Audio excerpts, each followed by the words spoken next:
Prvi namig. Klavdij Galen je proučeval anatomijo na truplih, opicah in prašičih in svoje znanje nato prenesel na človeka. Po njem se danes imenujejo galenska zdravila.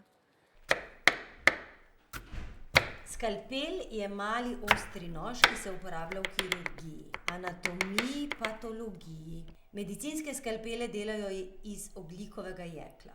Obstajajo tudi taki, ki se proizvajajo iz diamantov.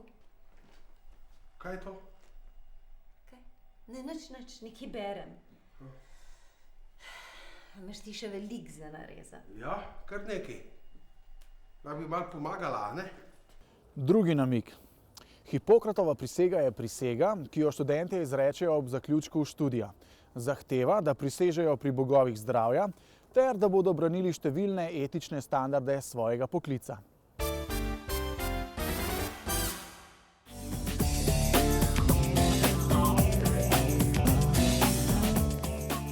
Kakšen človek mora biti zdravnik družinske medicine, da vse to upravlja, kar se da učinkovito? Jaz mislim, da mora biti človek predvsem z eno dobro mero zdrave, dobre volje, eno dobro mero zdravega, dobrega občutka, predvsem pozitivno naravnan k stvarem, se pravi, da najde tudi rešitev takrat, kadar navzven izgleda, da bo zlahka rešljiva.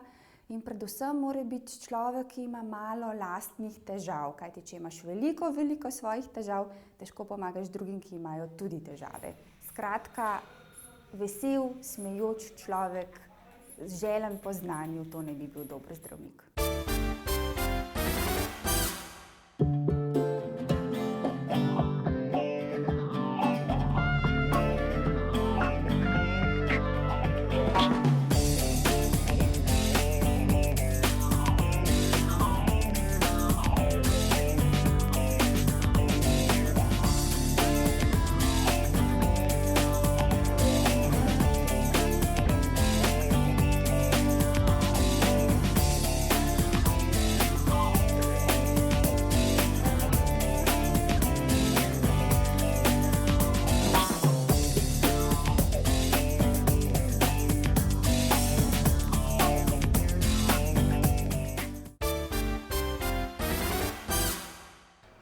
Veste, da živi sam v neurejenih razmerah, to vam vaša sestra pove, ki dela z vami na ambulanti, sestre veliko vejo, in vam pove tudi, da je mu žena umrla pred 3 meseci.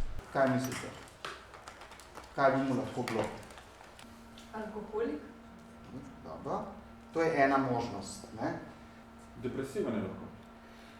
Ja, lahko je depresiven. Zakaj? Žena mu je umrla. Žena mu je umrla. Kaj bi še lahko bilo? Respiratorni efekt, recimo, ker kašlja. To je prva stvar, kar moramo vedeti, je, kakšne diagnoze pridejo v poštev in kako se tem, kakšna je diferencialna diagnostika in kako se te diagnozi postavijo. Zdaj najprej treba zaključiti 6 letnikov medicine, potem pripravništvo, potem je pa specializacija. Kako pa poteka? Ja, specializacija iz družinske medicine traja 4 leta, od tega je polovico v bolnišnicah, na bolnišničnih oddelkih, polovico je pa v ambulanti pod mentorstvom. To pa gredo študenti vsak k svojemu mentorju in ob njem delajo. In ga spremljajo pri vsem tem, kar ta mentor dela v ambulanti, grejo z njim na hišne obiske, gredo z njim dežurati, tako da malo doživijo, kaj pomeni biti zdravnik družinske medicine in zahtevajo, da so z njim poln delovni čas. Potem pa seveda s časoma dela pa tak specializant povsem samostojno praktično in je mentor samo na voljo za posvet, če mu slučajno kaj ne bi šlo, če bi se kaj zapletlo.